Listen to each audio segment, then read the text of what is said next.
Welcome to our next episode of Antique Overland. It seems to me that period containers, labels, and packaging are experiencing an uptick in interest of late, something that I personally couldn't be happier to see. I'm a huge proponent of period packaging for whatever period you're interested in. In fact, I can't get enough of the detail when putting together a living history impression. We can go more into that some other time because I could go on for hours on the academic study of material culture and its implementation in living history. For now, let's tackle the topic at hand, the fascinating history of Richardson's after-dinner mints. Beginning in the colonial period, Philadelphia was a leading center of sugar production, largely due to the city's being a principal trading port which focused heavily on trade with the Caribbean, connectivity which ultimately led to the growth of the riverfront refineries. Sugar processing was so dominant economically that Philadelphians had access to a wide range of sugar products, from the dregs of the first stage of refining, which produced a coarse brown sugar called muscovado, to a more expensive single or double refined loaf sugar. By the early 19th century, sugar production in Philadelphia saw some of its first serious competition, with refineries opening in port cities across the eastern seaboard, thanks in part to an influx of urban labor. The American Sugar Refining Company of New York began to dominate the market, and by the early 1880s had a 10-story sugar refinery in Brooklyn, and would ultimately go on to be the largest sugar manufacturer in the United States.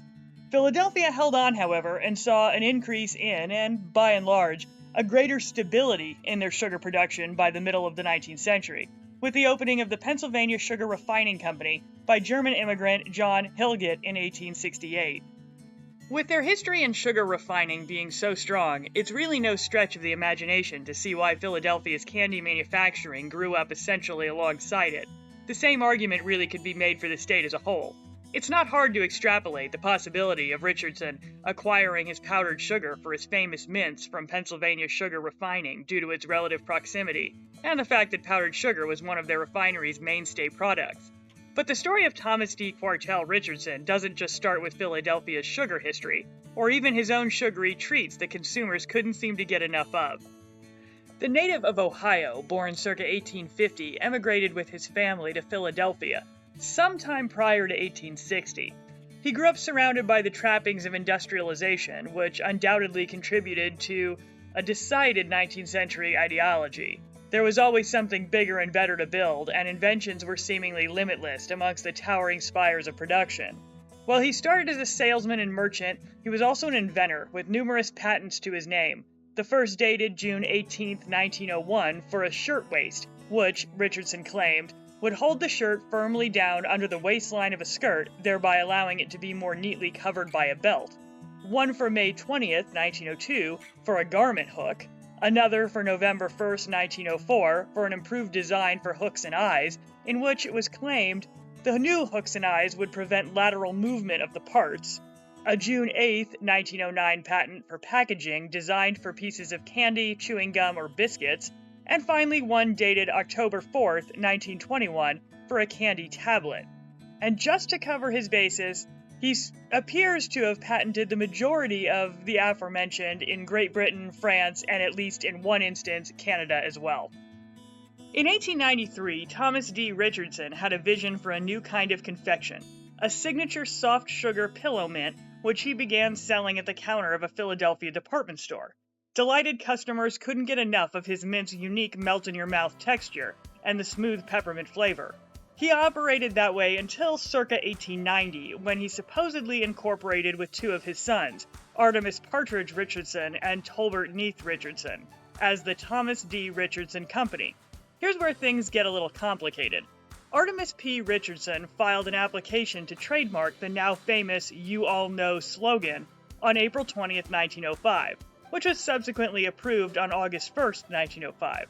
In the trademark application, Richardson noted that the slogan had been in use by his business, American Manufacturing Company, for commercial purposes since May 15, 1901.